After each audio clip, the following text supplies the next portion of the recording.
The answer is 12.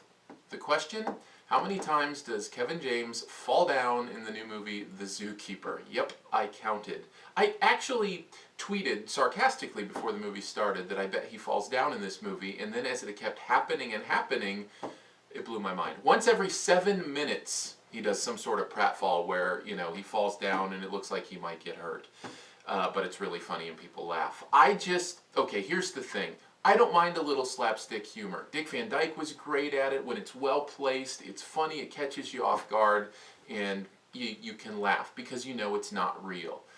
But Kevin James has built this career since Mall Cop on falling down, and he doesn't have to.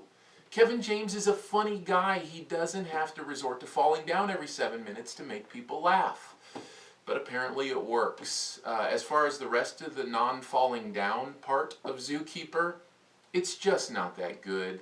I went with my 12-year-old, and he had a good time. He laughed at a few parts, and that's probably 12, that 8 to 12 range. That's directly where this humor is centered. It's immature.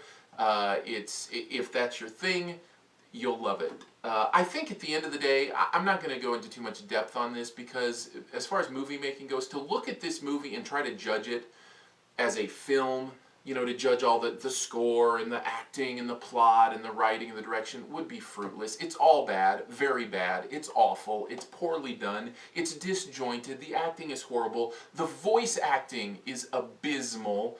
And I would expect more from guys like Adam Sandler, who I think does a couple of voices in here, and other of the voice casts that are funny people. But I think maybe it's not the voice acting, maybe it's the animal animation. But it's awful. Here, the point is, I don't want to go into all that because it's kind of pointless to dissect in that way. The movie is just, as a movie, it's bad. If you are a movie lover and you go to Zookeeper, you will be extremely disappointed. If you're a Kevin James lover who likes his shtick and what he does, and you go to Zookeeper, you'll probably have a good time. I'll give you one guess as to which camp I was in.